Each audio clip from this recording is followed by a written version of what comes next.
Assalamualaikum warahmatullahi wabarakatuh.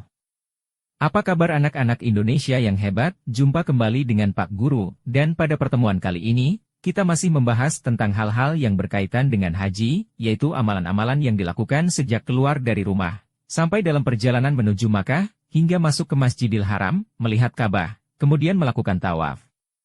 Apa sajakah amalan-amalan tersebut, dan bagaimana cara melakukannya? Nah, untuk lebih jelasnya, ayo simak video ini sampai selesai.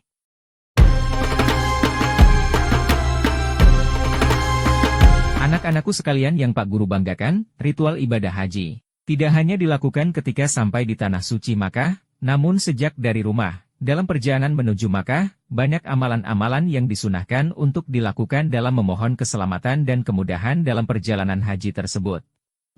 Berikut ini diantaranya.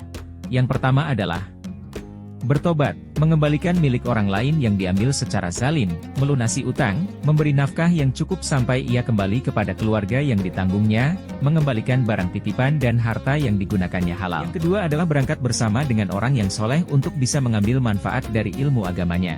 Kemudian yang ketiga, disunahkan melakukan sholat sunnah 2 rakaat sebelum keluar rumah.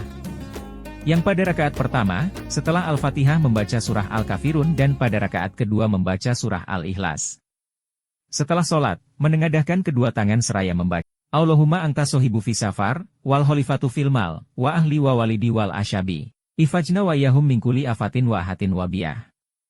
Ya Allah, engkaulah kawan dalam perjalanan, dan pengganti, yang menjaga, harta benda, keluarga, anak-anak dan sahabat-sahabat, yang ditinggal. Jagalah kami dan mereka dari segala petaka, penyakit dan bencana. Hadis riwayat Abu Daud. Kemudian yang keempat, ketika berada di pintu rumah saat akan keluar membaca. Dengan menyebut nama Allah, demi Allah, Allah Maha Besar. Aku bertawakal kepada Allah, tiada upaya maupun kekuatan kecuali milik Allah. Ya Rob, aku berlindung kepadamu dari kesesatan dan disesatkan, dari ketergelincir atau digelincirkan, dari berbuat zalim atau dizalimi, dari kebodohan atau dibodohi. Hadis riwayat Abu Daud. Lalu yang kelima, saat mulai naik kendaraan membaca. Bismillah wabillah wallahu akbar, tawakaltu ala Allah, hasbiyallahu subhanallah sahorolana haja wa makuna lahu mukrinin, wa inna ila robina lamungkolibun. Dengan menyebut nama Allah, demi Allah, Allah Maha Besar. Aku bertawakal kepada Allah dan cukuplah Ia sebagai pelindungku. Maha suci Allah yang telah menundukkan kendaraan ini bagi kami dan tidaklah sebelum ini kami sanggup melakukannya, dan hanya kepada Allah lah kami kembali.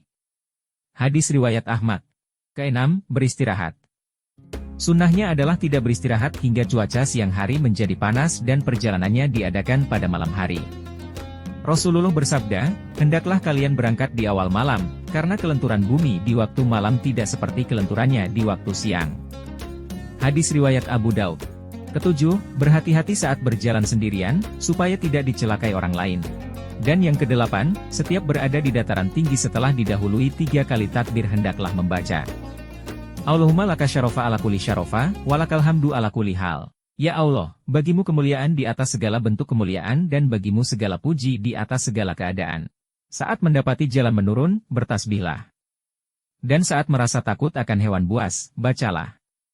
Subhanal malikil kudus, robul malaikati waruh jalalta samawati wal ard bil malakuti wal jabarut. Anak-anakku sekalian, setelah menempuh perjalanan panjang, maka sampailah di kota Makkah. Namun sebelum memasuki kota Makkah, para jamaah haji bersiap untuk mengenakan pakaian ihram mulai dari mikot. Berikut ini etika berihram yang dimulai dari tempat mikat hingga masuk kota Makkah, yaitu: pertama, mandi dengan niat untuk berihram, lalu disempurnakan dengan memotong kuku, mencukur kumis dan yang terkait dengan rambut. Kedua, tidak mengenakan pakaian berjahit dan wewangian, sebagaimana yang dijelaskan sebelumnya. Namun tidak mengapa jika sebelumnya telah memakai wangian sehingga meninggalkan bekas baunya. Ketiga, berniat ihram saat ia atau kendaraannya mulai berjalan.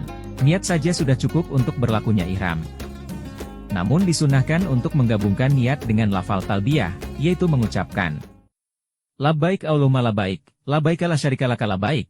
Innal hamda wa ni'matalaka wal mulk, la syarikalak. Aku penuhi panggilanmu. Ya Allah, sungguh aku penuhi panggilanmu.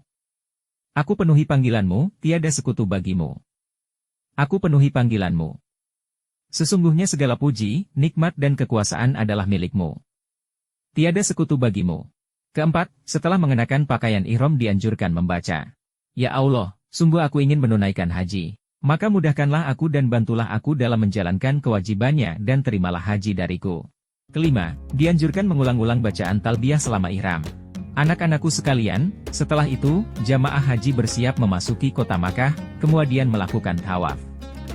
Namun ada beberapa hal yang harus diperhatikan, berikut ini adab atau tata krama masuk kota Mekah hingga tawaf, yaitu: pertama, disunahkan untuk mandi. Kedua, saat pertama kali akan masuk tanah haram dengan posisi masih berada di luar kota Mekah, hendaknya membaca, Ya Allah, ini adalah tanah harammu dan tempat amanmu. Maka, haramkanlah daging, darah dan kulitku dari api neraka. Selamatkanlah aku dari azabmu pada hari dibangkitkannya semua hambamu. Dan jadikanlah aku termasuk golongan para aulia dan orang yang taat kepadamu. Ketiga, hendaknya masuk kota Mekah dari arah Al-Abtah, daerah Kada. Sebab Rasulullah berpaling dari jalan utama menuju ke arah Al-Abtah, lalu keluar dari celah sempitnya, yang disebut kuda. Keempat, ketika memasuki kota Mekah dan pandangannya tertuju ke Ka'bah, maka bacalah, Tiada Tuhan selain Allah, Allah Maha Besar. Ya Allah, Engkaulah pemberi keselamatan dan darimulah berasal keselamatan, dan negerimu adalah negeri keselamatan. Maha suci Engkau, wahai Zat pemilik keagungan dan kemuliaan.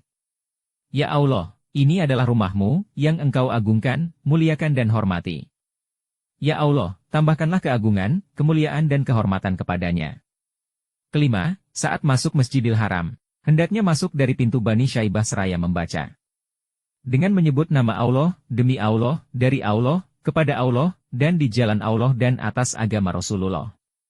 Setelah itu mendekati Ka'bah untuk melakukan tawaf. Demikianlah anak-anak pembahasan kita kali ini tentang amalan-amalan yang dilakukan sejak dari rumah hingga memasuki kota Makkah Al-Mukarramah. Semoga dapat menambah pengetahuan dan wawasan kita serta dapat meningkatkan kecintaan kita kepada Rasulullah, serta juga dapat meningkatkan keimanan kita kepada Allah Subhanahu wa Ta'ala. Jangan lupa untuk menyimak video-video lainnya dari Bang Nurdin di channel ini. Terima kasih. Wassalamualaikum warahmatullahi wabarakatuh.